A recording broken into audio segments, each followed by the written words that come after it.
তাহলে এই কথা কি করে তোমার মাথায় আনতে পারলে? বাবার শুধু বিজনেস ছাড়া অন্য কোনো বিষয়ে কোনো খেয়াল থাকে না মম।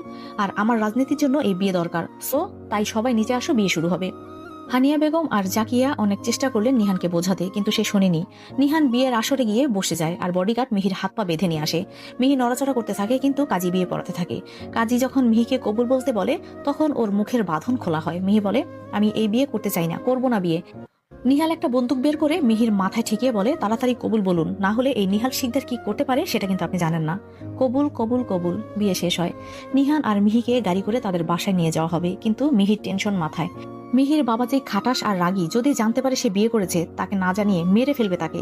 মিহির এবার কান্না করতে ইচ্ছা করছে, এখন কি করে পরিবারের সবাইকে বলবে কেন যে সে বিয়ের দাওয়া চুরি করে খেতে এসেছিল। নিহান বলে, কি হলো, আপনি কান্না করছেন কেন?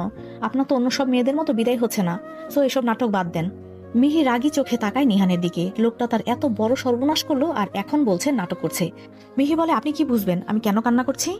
আমার বাপ যে খাটাস লোক, ওনাকে না বলে বিয়ে করেছি, জানি না কি করবে আমাকে। আর আমার দুই ভাই রাবণের চেয়ে কম না। ওরা জানতে পারলে আমাকে আয়নাঘরে বন্দি করবে। আমার বাপকে তো আপনি চেনেন না। ও তাই না? কিন্তু আপনার বাবা কি শুধু একলা খারাপ? আমার বাবা পাবেল শিকদার, তার রাগের বিষয়ে আপনি জানেন না। যদি জানতে পারে যে আমি একটা চোরকে বিয়ে করেছি, তাহলে কি হতে পারে?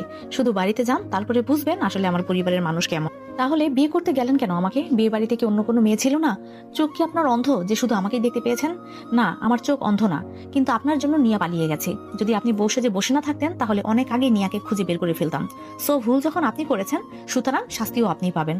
আর চুরি করে কত টাকা রোজগার করবেন? তার চেয়ে আমার বউ হয়ে থাকলে আরো বেশি টাকা দেবো। এই কি বললেন আপনি? চুরি করে রোজগার করি মানে? একদম চোর বলবেন না আমাকে। আর বেশি টাকার গরম দেখাবেন না। আমার বাবার অনেক টাকা রয়েছে, কিন্তু সমস্যা হলো আমার বাপ হলো একটা খাটাস। না হলে এক ব্যাগ ভর্তি টাকা আপনার মুখে ছুড়ে দিতাম।